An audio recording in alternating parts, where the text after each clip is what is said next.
Kidding?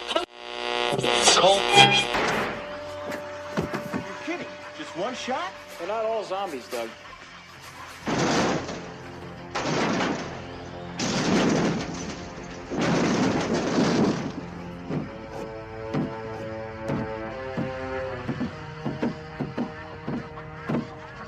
How do you fight this thing? Maybe we could drown it in A1 sauce. Well, sometimes that is better. The person you put up there ain't the person that comes back. It's a dance song to get down with. About 6 feet under. Get there. Ooh, I love this song.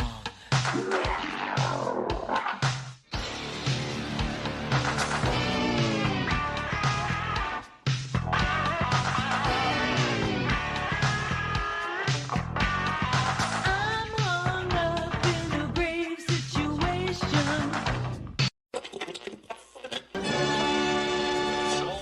And now we come to the thrilling final episode of our radio drama. Hello and welcome to episode 193 of the Rotten Reviews podcast. Thank you everyone for showing up to another episode this week. I appreciate it. We have a fun one for you this time around. It's not a horror movie. It's a action crime comedy from 1986 for an hour and 47 minutes. It's Running Scared, but you guys already know that by the title. You know, unless you have this already saved to pre-download, so it downloads ahead of time. If so, I appreciate that. Thank you for subscribing to the channel. If it's on Apple Podcasts, Google Podcasts is apparently going away. It's going to be YouTube Music or something like that, or Spotify or Castbox or wherever it is. I appreciate you guys all. I've been seeing a big influx of new Spotify listeners, so I appreciate that. If you guys could, if you feel so kindly, if you could, just share the podcast, give it a star review. I'm not going to ask for 5-star, but if you want to give it a 5-star review on Spotify, I appreciate it. If you want to give me a review on Apple Podcasts, I think that's the proper term,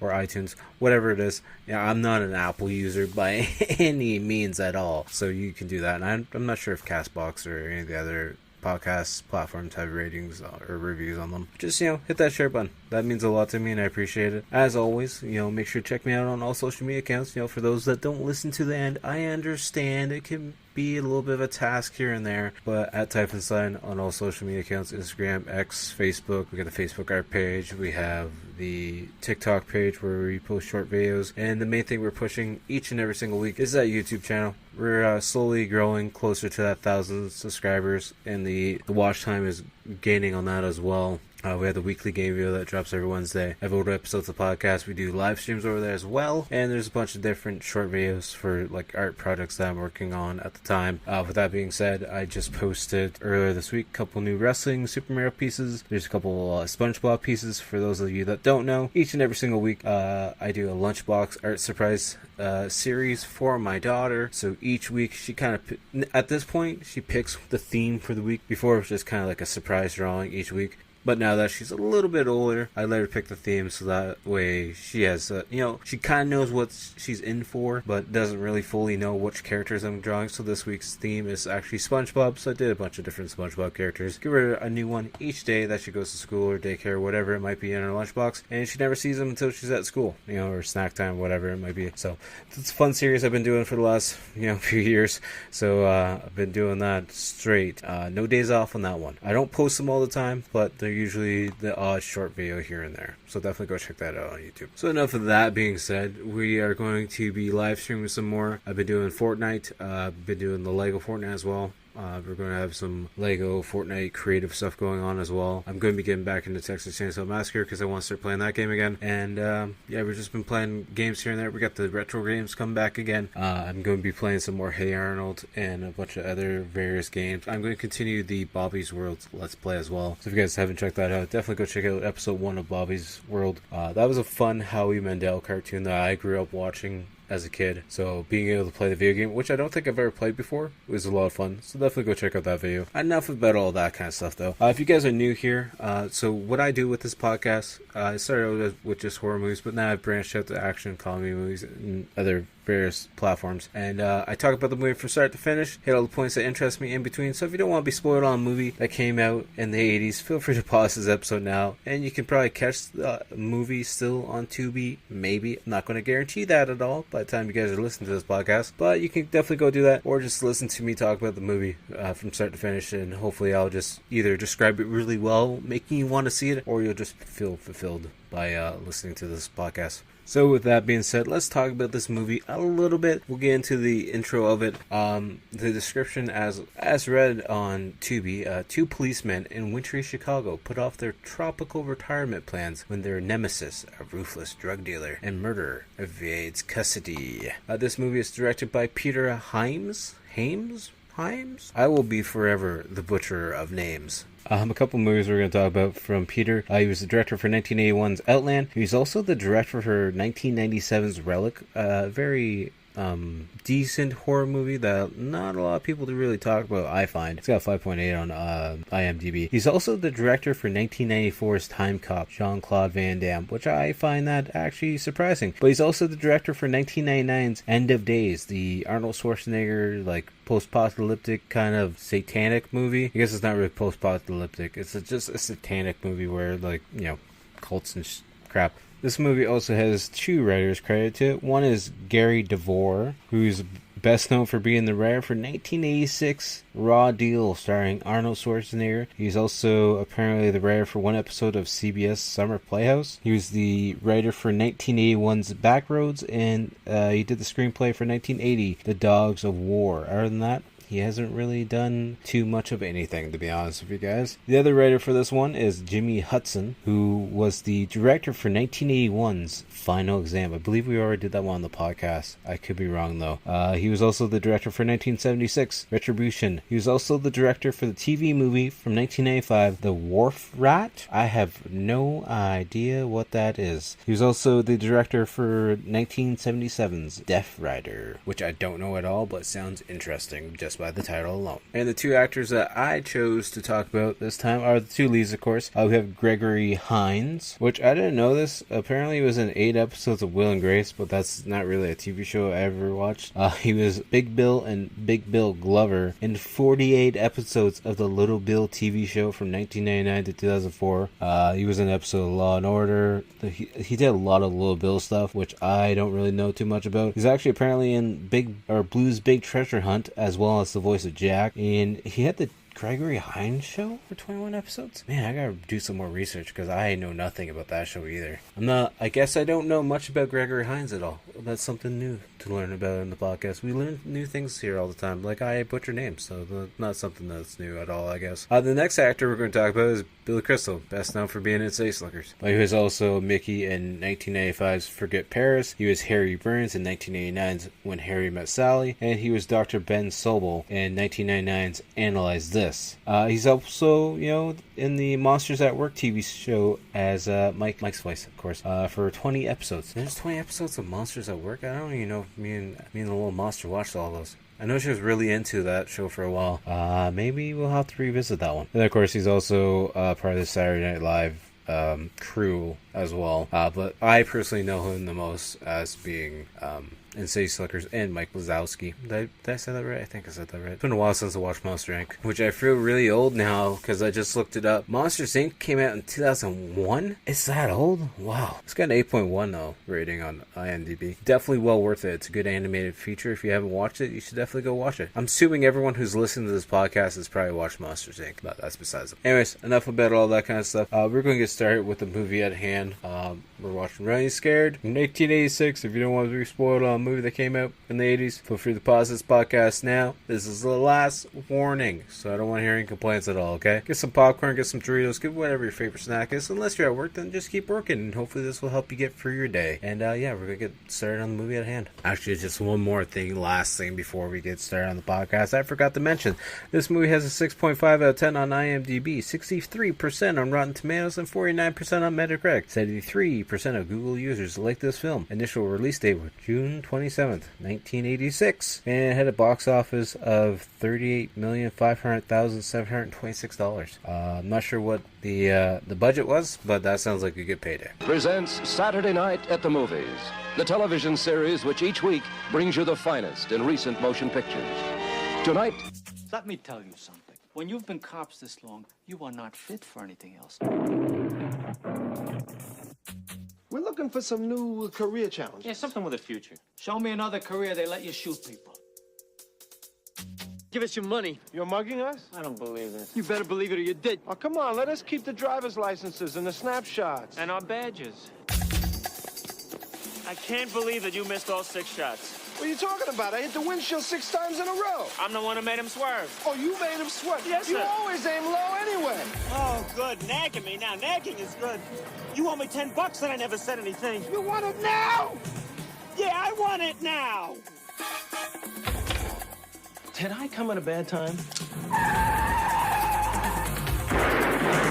Follow that car.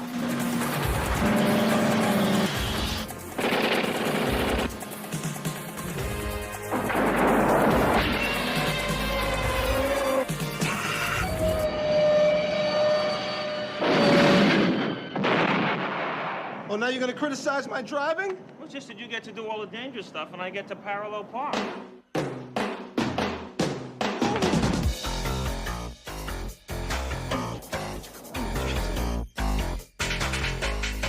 I love this job.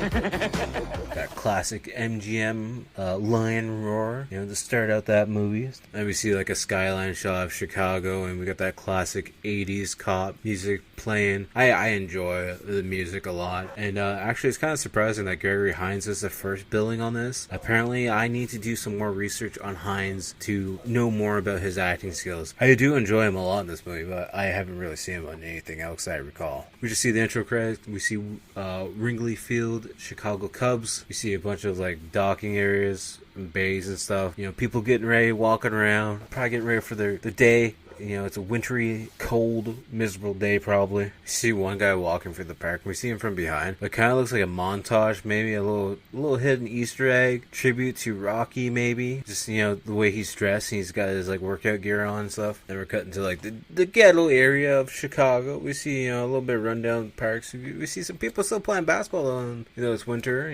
We see Gregory Hines, who's Ray Hughes, and Billy Crystal, who's playing Danny Costanzo. They're just, undercover cops, just chilling, relaxing.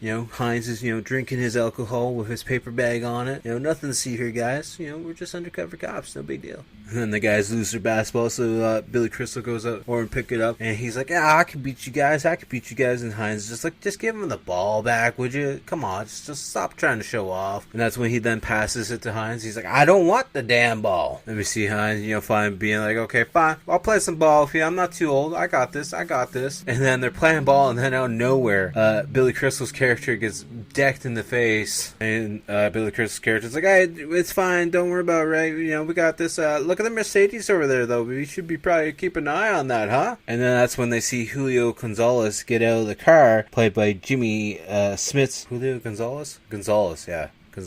And then Julio looks over them and be like, we gotta get back in the car. So then there's a chase going on, because now a briefcase is given to this other guy who's played by Joe Pantoliano, I believe. I'm butcher of names, it's fine. Anyways, he's playing as Snake, and then he's running through like the ghetto, and Hines and Crystal are trying to catch him. He runs into their apartment, but he doesn't shut the door in time. And we have Crystal like blocking the door, finally shut all the way with his foot, and Snake's like, "What do you want, man?"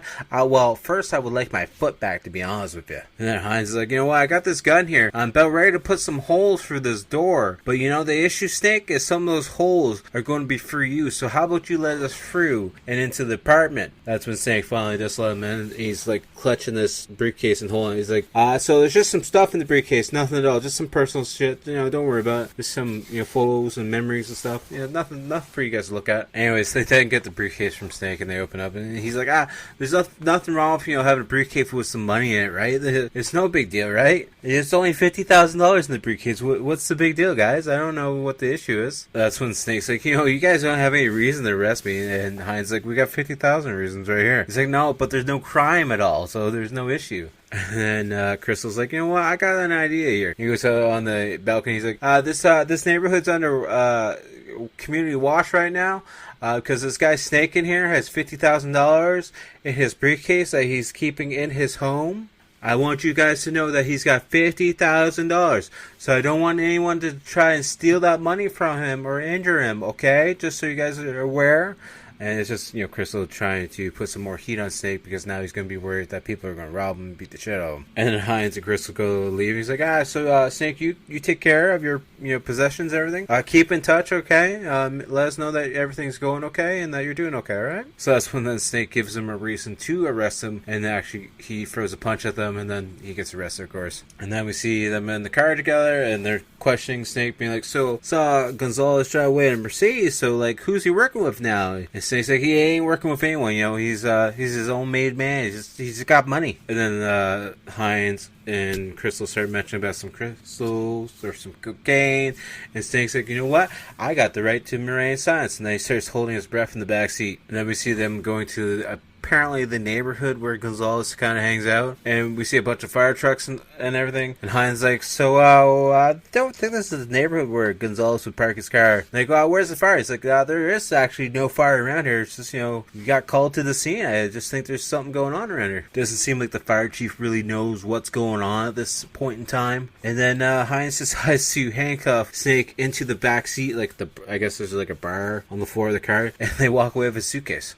And then we come to find out that there's actually a crime scene because apparently there's a guy dead on the sidewalk who apparently looks like he might have got pushed off of the roof of a high building, and he's got no ID, he's a John Doe, and apparently he's got no face because his face met the sidewalk first. And Hines and Crystal are mentioned to the street cop, being like, we're trying to get Gonzalez arrested. He's like, you're not going to find him in this area. We moved downtown, he's got a whole new area that he's working on. And then we see Crystal is rushing to the car because he didn't realize what time it is, and apparently he's late to show up to his aunt's funeral, and he's dragging Hines and Snake with him. And Snake's like, oh, come on, just leave me in the car, I don't want to go. And Crystal's just like, hey, just, look sad, okay? Just do that, that's all you gotta do. And at the funeral, we see Anna coming over to talk to Danny, Billy Crystal's character, and that's his ex-wife. And one of the older ladies comes over and says, it's so great to see you guys back together. And he's like, we're actually still divorced. Like, you're Italian, you don't get divorced. This is just not how it works. And the one aunt's like, I hope you be on time for my funeral and not late to almost the last minute like you were for this aunt, my sister's funeral. It's like, I'll be the first in line, don't worry.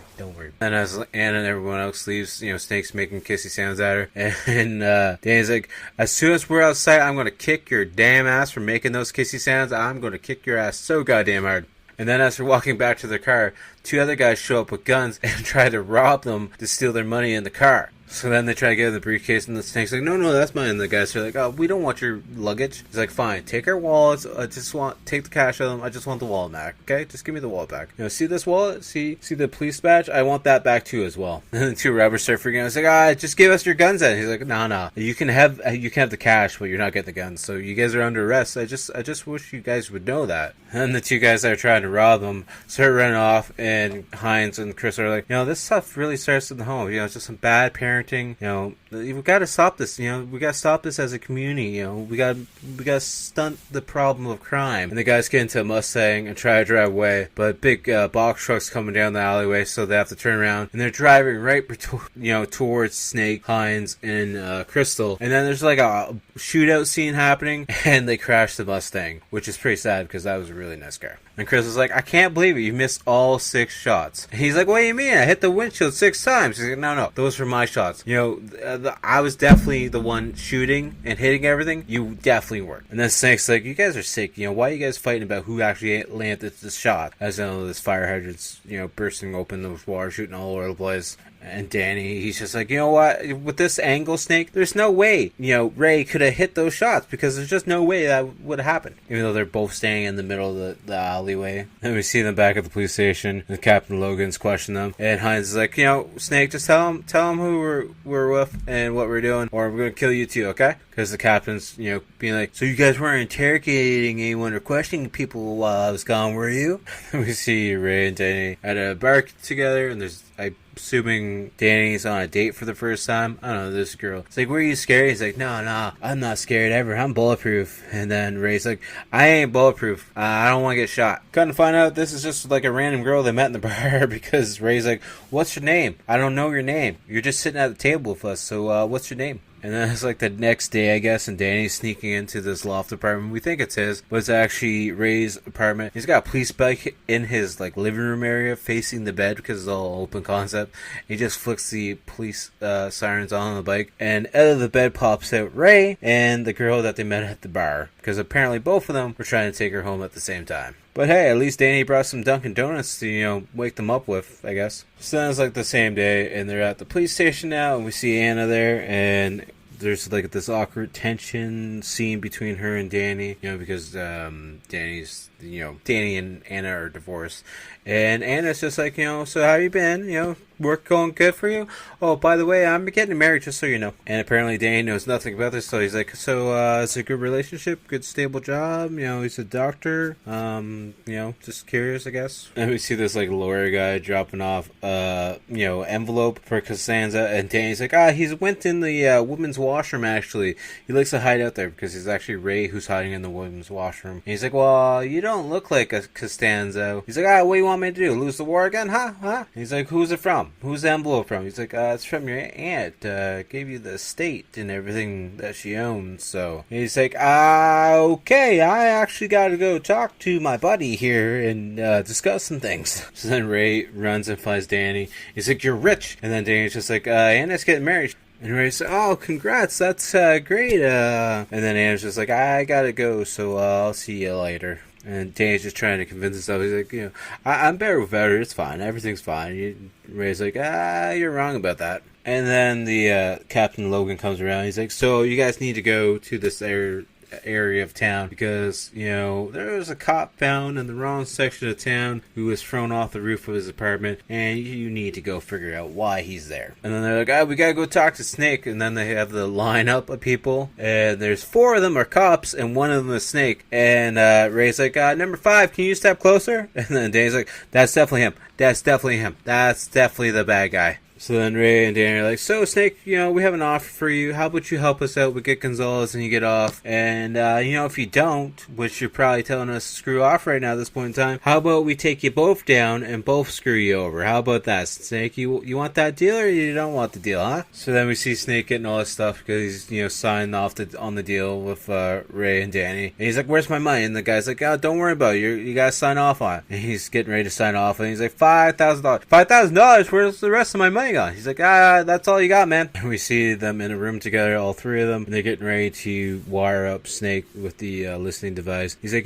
Snake, if you don't want to go through with the deal, you can try going through the courts and try and prove that we stole the money, but that's going to take you a while. And, if you want to try it, you're more than welcome to. And Snake's just like, fine. Just hook me up with the microphone and everything, and let's get this done over with. And then we see that night, and Snake's meeting up at a truck to do the deal with the buy with the briefcase with the $50,000. He's unloading a bunch of boxes out of the truck. I'm not sure what's inside the boxes, but they don't look light because Snake's having a really hard time putting them inside his van. This whole time the buy's going off, we see Ray and Danny sitting in the car. They're kind of going on about what they're going to do once they bust Gonzalez, and they're munching down some fast food. And then they kind of look over and be like, look, the deal's happening, putting stuff in the van. And then we hear them through the car radio listening to the whole conversation, because now Snake's at like the drop-off point with Gonzalez. He's like, why'd you come back here? I heard you got busted by those cops. You're probably just trying to screw me out. Like, no, I'm not doing any of that, man.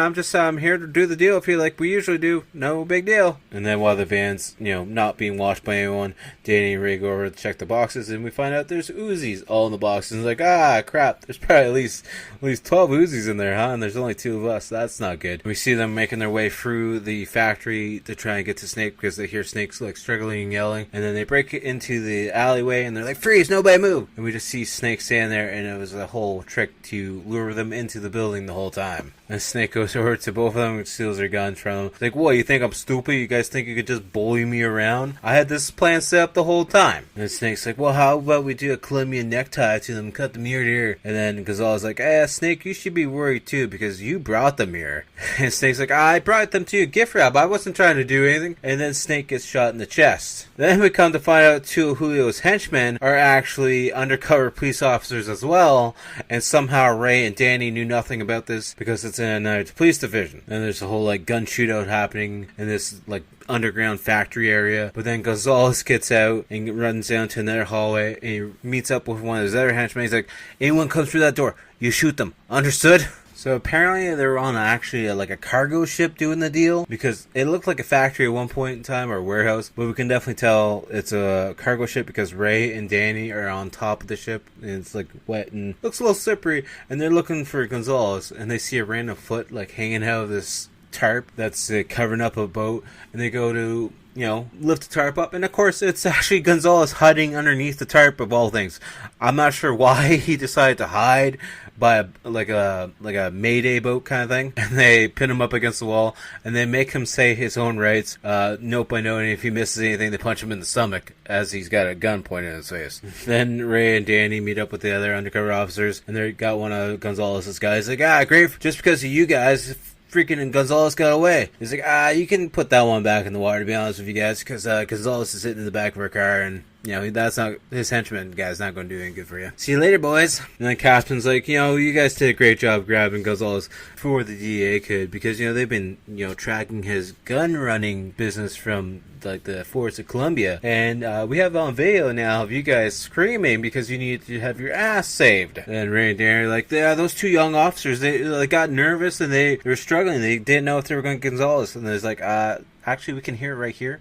Those officers had it under control, and you guys kind of screwed it over. And the captain's like, you know what? I'm going to approve your guys, you know, a request for vacation, and you guys can both go on vacation effective now. And Danny's not too happy. He's like, we got too much going on. We're trying to, you know, arrest Gonzalez and keep him in jail. And he's like, no, you guys are going to go on vacation right now. Just, you know, to solve the issue because there's too much crap happening now. We see Danny and Ray leaving the bar because they're all depressed. And they leave the bar and it's broad daylight outside. Like, what the hell are we doing in Key West? What are we doing with this? What are we doing with our life? And then Danny and Ray, it's later in the evening, you go over to talk to this one lady. He's like, what's going on here? Why is everyone just standing around? He's like, we're watching the sunset. He's like, what do you mean? The sunset happens every night. What's the big deal? He's like, well, it's beautiful. Don't you see it? And we see them finally enjoying their vacation. They're on a giant, not giant, but a fair-sized fishing boat with some nice ladies, as Ray's having a really hard time reeling in this fish as he's, you know, sweating and struggling and screaming at it. And then he's like, you know what? I'm just gonna cut the line. We're done. And then we just see them having this little music montage while they're in Key West, enjoying the beach, doing some rollerblading, riding some mopeds together with the ladies. You know, just enjoying time, you know, enjoying their time off. And then we see them watching the sunset together.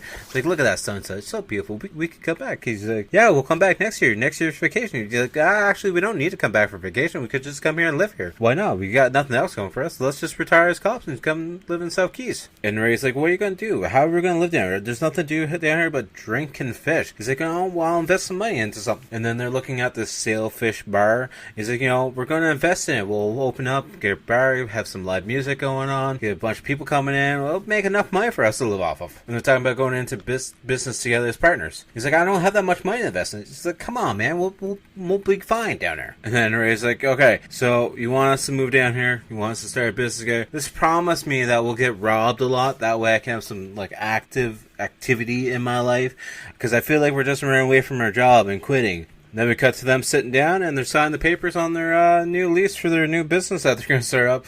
And as they're leaving the office, they're rollerblading together down the office. And it's just kind of weird looking, kind of funny. It's, you know, them in short shorts doing the 4-wheel rollerblades that are bright red and bright blue. And then we cut back to them in Chicago, still rollerblading while it's snowing out, as they almost get ran over by a car. And then we cut to Danny and Ray talking to the captain in his office. And he's like, you're doing what? We're going to quit. Vamoose, you know, go away, disappear. And he's like, you're not qualified to do anything else. What are you guys going to do? Start a bar or something? It's like, we're actually going to look for some kind of business, some entrepreneur stuff. It's fine. As they get ready to leave the office, that's when Captain Logan announces that Gonzalez is a free citizen and that he's pretty much going to get off with no issue. And they're like, what? What do you mean he's going to get off with no issues? And then Ray's like, we're going to nail him tonight. He's like, what? It's not your problem. He's going to run some dope, maybe kill a cop. You guys are leaving. What's the big deal? Why don't you guys just enjoy it? He's like, no, we're going to get him tonight. And we're going to arrest him, and he's going to jail. We cut to the locker room where we see everyone getting ready, and Danny's getting ready, and he grabs his belt with his gun in it, and the gun actually falls out, hits the bench, and a shot goes out. He's like, sorry about that, guys, my bad. And we see Ray and Danny showing up to this Mexican lady's house. He knocks and he's like, so we're looking for Julio Gonzalez. We sold him a lot of Jello modes and can't get a hold of him. And that's when Ray's waving at the kid that's behind the mom. And the kid keeps giving Ray the finger in different poses. And Ray's just, standing there trying not to lose his cool, being like, oh yeah, this kid's a little asshole. And then they get ready to leave the room and the lady shuts the door. And then Ray goes back out the door. He's like, just 1 minute. Gotta knock. Knocks on the door and the kid answers the door. And that's when Ray's just literally in his face giving him 2 fingers. And they get outside, get back to the car, and we see a bunch of gang guys just spray painting all over the car. He's like, come on guys, leave the car alone. We see them showing up to where Gonzalez's car is, and their car is just spray painted yellow. Police car, puto, all this other various stuff. He's like, I'm sure they won't notice our car here. It's fine. And we see Ray walking over to Gonzalez's car with the yellow spray paint, and Danny's like, you're not going to spray paint his car. He's like, no, I respect private property. And then he paints a tow spot around the car, and then we have Gonzalez's car getting towed away. And then we see Ray and Danny running into a building to chase after this guy who's probably going to go warn Gonzalez. And Danny's like, why don't we call for backup? That's what everyone else does. Danny's being a chicken shit at this point in time because he really wants to go live in, Key West. He doesn't want to get shot or murdered, which is understandable. But Ray's not having those feelings at all. He just wants to get Gonzalez and get him arrested. And we have Ray rushing into an apartment, and a couple guys have a gun on him. And then Danny's a little second behind him. He's like, hey guys, did I come at a bad time here or what? What's going on here? Then we see Danny putting his gun pretty much in the guy's nose, being like, if you can't get a coroner, we'll appoint one for you. You have the right to be dead. So how about you put your gun down now? That's when they see there's like another entranceway to another staircase, and they're chasing Gonzalez down the staircase, and Gonzalez has a few floors between them. He's getting dressed at the same time. He starts shooting at them. It's like, hey, it's great to see you here, Gonzalez. And then he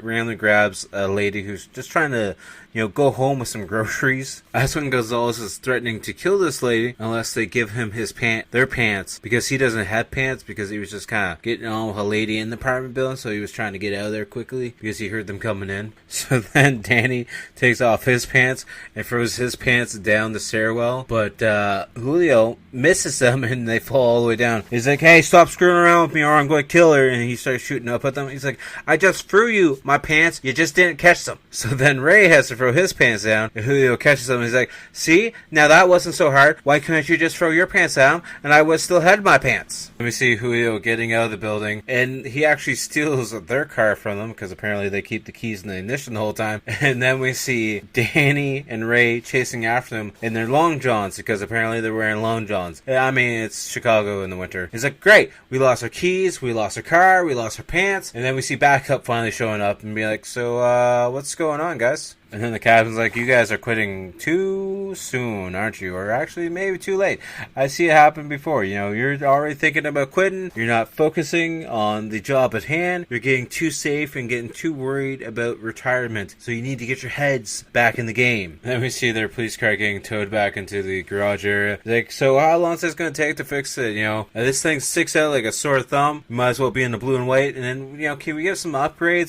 Something a little bit better, a little bit nicer. And he's like, what do you want? I don't have too much time here. The mechanic that does the police work doesn't really seem like he gives two shits about what they want. He's just going to do his job with whatever time he has. And then we see them at the bar hanging out like they usually do at their, unique spot that they always hang out. And then Anna comes out with her birthday cake. Apparently it's Ray's birthday. He's like, you didn't have to do that. And Danny's like, so where's your husband? I wanted to meet him. He's like, don't worry about it. And that's when they're like, so when's the big day? And apparently it's in June. And Danny's like, that's a shame. We won't be here. We'll be in Florida. She's like, what are you doing in Florida? He's like, we bought a bar. We're retiring. We're getting the hell out of here. Then the whole time during the the birthday party, Danny, Billy Crystal's character, is saying, count how many candles is on the cake. It should be 36, right? And Ray's like, no, I'm 34. He's like, no, you're 36. Count all the candles. He's like, no, I am 34. Full aspect of him being like, I'm not getting old. This is not my midlife crisis. That's not why I'm opening a bar. We cut to Captain Logan, who's telling Danny and Ray that they got pretty much trained their replacements, but the replacements are the same guys that were the other undercover agents from the DEA. So why are they training them if they're already DEA agents? And anyways, it doesn't matter anyways, because Ray's like, I'm not working with these guys. I'm not working with these assholes. We're both not working with these assholes. He's like, you know what? We're not too happy with having to work with you guys either, to be honest with you. Then we cut back to Ace, the mechanic behind the police force. He's kind of like the wise guy. He's like, you know what, here's a new car. Actually, you know, it's your old car. It just has some little modifications. It's made to look like a taxi cab. He's like, what do you want? Some extra machine guns in the grills or something like that? What do you want? And Ace is also the annoying, or not the annoying neighbor, but the neighbor from Friends that always gets annoyed at them for, you know, being too loud and whatnot. And the two guys that they have to, like, pretty much train from DA. They're like, hey, nice car, as they pull up in their Firebird. He's like, what do you call it? You know, it's got a nice color. Is it the Chicken-mobile? And they're like, just 1 second. We're going to rear-end you right now at this point in time and drive away. That's the one thing that was missing. Just needed a little bit of extra character to the car. And the four of them show up at this apartment complex where apparently some of Gonzalez's guys are hanging out, and Ray's like, so should we call for some backup? One of the guys is like, yeah, sure. You wanted like an airstrike or something? No, let's just go on, the four of us.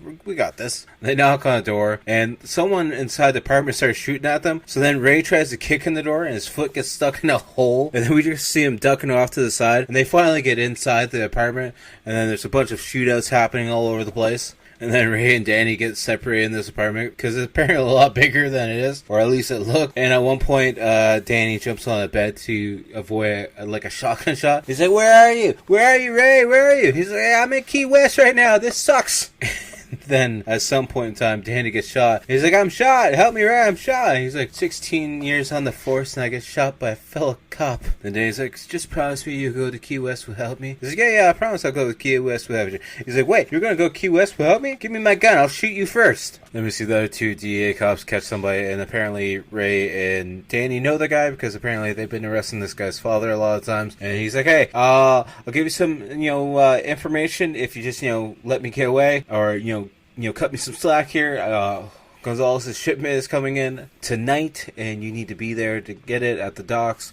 And Ray, I think it's Ray, undoes the handcuffs on the guy, and he just starts taking off down the alleyway, and they're like, "Hey, he's getting away, he's escaping, go catch him, guys." So I was wrong. It's not actually at the docks. They're heading to the airport. And by the time they get to the airport, there's a bunch of police officers all over the place. He's like, "Son of a bitch, we've been had. They made it here before we even got here." And of course, Gonzalez is watching from inside the airport as he's got little binoculars and he's looking over at the plane where he sees all the suitcases getting taken off the plane. He sees the drug dog and whatnot. And he's kind of just like, damn it, son of a bitch again. Ray and Danny are pissed off at the captain because he's there. He's like, "You know what? You lost your chance at getting Gonzalez. We had the chance to get the drugs off the plane, so we jumped on it. And why do you guys care anyways at all being screwed over? You guys are quitting, aren't you? You're retiring. You got your own bar to Key West to go deal with." And the captain's also doing like a press report at the airport, and he believes that they took off about $6 million worth of cocaine off the street while doing this drug bust on the plane. Then as Ray and Danny are leaving, they walk past the police van where the guy's doing the test on the cocaine. And apparently cocaine's so shit that it's barely enough cocaine to actually get the dog sent. And anyone who gets caught on the street with it apparently is going to die because of how bad it is. And then, of course, it was just a diversion because Gonzalez is smuggling phony dope through customs. And then we see Gonzalez meeting up with a nun and a preacher. And then Danny starts running towards Gonzalez, and Gonzalez gets back in his limo and takes off. And the preacher and nun are like, "Hey, you have our bags in there. What are you doing, Julio?" And that's when Ray pulls up with the taxi. Like, "Hey, taxi, you need a taxi?" Then the nun and the preacher's like, "Yeah, we gotta catch that limo. He's got our bags." And then we have a car chase between a limo and a taxi cab going through the airport, getting back on the highway. And the preacher is like, "You know what, guys? We're not actually in that much of a hurry to catch the limo. So if you guys could like slow it down a little bit, the limo driver is told to do whatever he needs to get away from the cops. So he actually starts racing beside a train, and then starts going down the train tracks, and then they all start going down a train tunnel, and Ray and Danny get up beside them, and Danny's just, waving, be like, hey, how's it going there, Gonzalez? And Gonzalez is like, I got a present for you. And he starts shooting at the taxi, and he's like, hey, it works, the taxi's actually bulletproof. I gotta say, this is like the first time I've ever seen like a car chase happen on the train tracks, and it's kind of unique. It's like the subway tracks as well. But I'm wondering how uncomfortable it was to film this, because the camera in the car looks to be shaking a hell of a lot. So it doesn't look like it'd be a fun time. Then we see them going down like a one-way track, and the limo has to put on the brakes because there's a subway train coming towards them. And Gonzalez and the driver actually get out of the limo and start running down the stairway. And Danny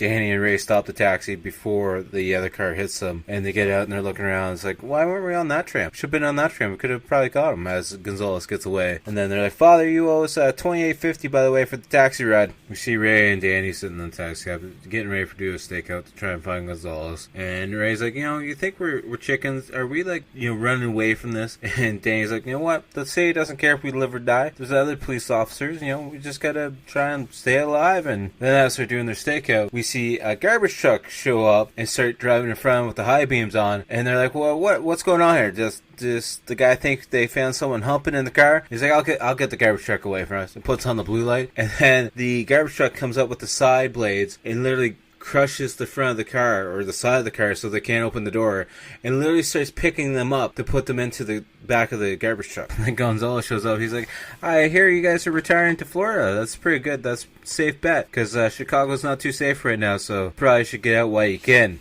And then Gonzalez shows him a $142,000 wire transfer. That's the amount for the lease for the bar. And he's like, you give me back my dope, and I'll pay off your mortgage for your bar, and we'll be settled. We actually see the taxi cab police car getting dropped into the garbage truck and getting ready to be crushed because they don't want to take the bribe from Gonzalez. We see them finally breaking out one of the windows, even though it's a bulletproof window. They finally get out of the seal, and they get onto the top of the truck, and they start shooting into the windshield of the truck. But of course, there's no one left in the truck. The guy that was driving just took off. The guys go to the impound lot and take Gonzalez's car. And then we see them drive around the neighborhood where Gonzalez usually hangs out. And Ray's like, the easiest way to find somebody is let them come find you. We go back to the spot where they're playing basketball at the beginning of the movie. We see some people, doing some other activities on the street, and they're just driving around Gonzalez's car. And I think everyone at first thinks it's Gonzalez, and then they pop their heads out of the sunroof, and everyone's like, I don't want anything to do with you. Then the big ass Saved by the Bell car phone goes off, and Ray answers. He's like, oh, Julio, how's it going, buddy? I've been looking around town for you. I just can't find you anywhere. What's going on, bud? So we see Anna showing up at Danny's apartment. She's actually already there, and they have a little fight between each other because there's a lot of tension between the two, and he's not happy that she's getting married. Anyways, she runs off because she's upset from the stress, and as she's leaving his apartment complex, Gonzalez and his guys pick her up and then make her call Danny's apartment. He's like, Anna, I'm sorry that we started fighting. And then Gonzalez takes over the phone, and he's like, oh, okay, so you want your girl? You're gonna have to give me back my drugs. That's when then Danny rushes into Ray's open concept apartment while he's getting on with a married chick that they met earlier in the movie. And Danny's like, Gonzalez has Anna, and he wants his dope back or she's gonna die. And that's when they finally use the police motorcycle that's inside of Ray's apartment living room area. They actually have like this whole exit area that apparently they just use as the whole ramp that goes right up from the apartment. I don't know. See Ray and Danny, and they're loading up all their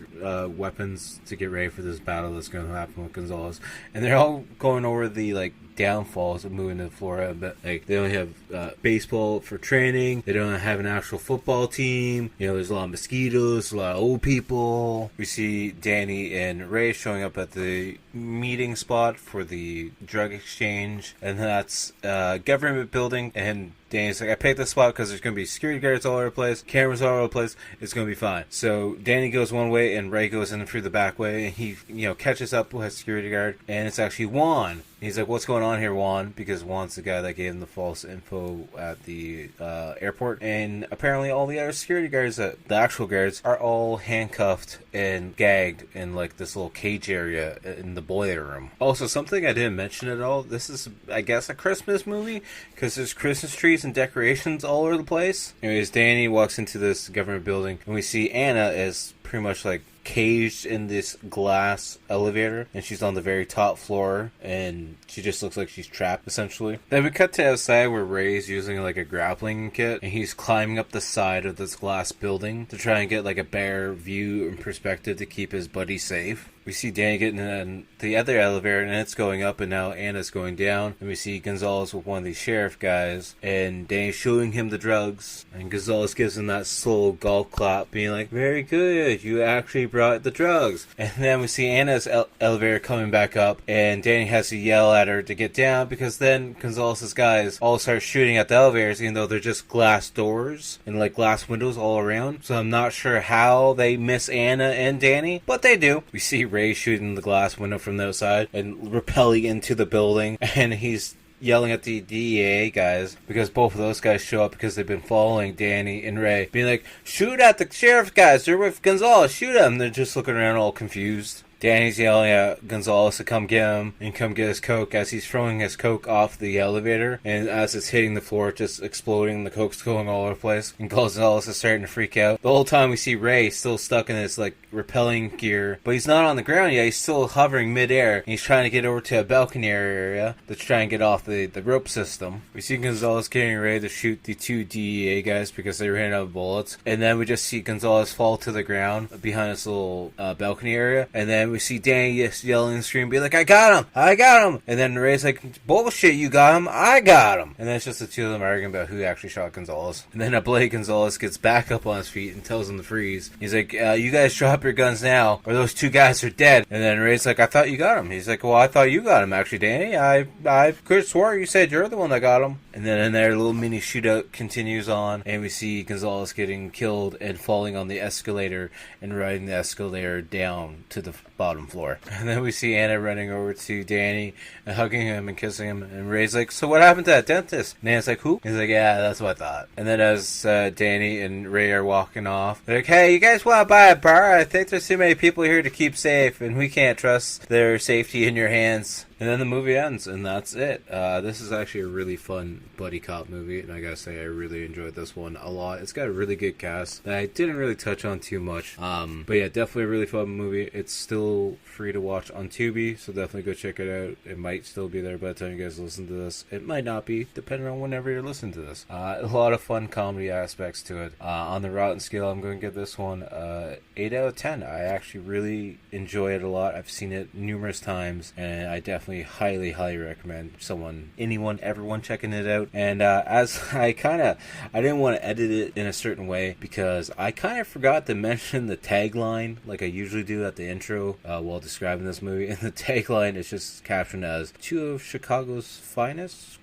Also, doing a little research on this, apparently originally it was supposed to be Gene Hackman and Paul Newman, but then Peter Hyams decided to make the cast a little bit younger characters, and also at one point in time I heard that it was also supposed to be John Travolta, and I forget who else it was supposed to be now, to be honest with you guys. It's late at night at this point in time. Actually, I remembered it was also supposed to be Tom Selleck, but apparently Tom Selleck declined it because he was still doing Magnum P.I. at that point in time, and Travolta's agent just didn't like the concept of the movie. So I'm definitely glad it was Gregory Hines and Billy Crystal, because I actually think these two guys really paired up well together as a buddy cop duo. So I wish there was more like it. I wish there was actually another one in the series. Would have been nice to see them playing a little bit older characters later on in like the second one, but sadly that's not going to happen. So we're now at that point where we got to pick what we're going to be watching next week. You know, just for the hell of it, let's do another Tubi movie, and let's do another Billy Crystal movie, but this time he's going to be pairing up with Danny DeVito. This movie is an hour and 28 minutes. It's another comedy crime movie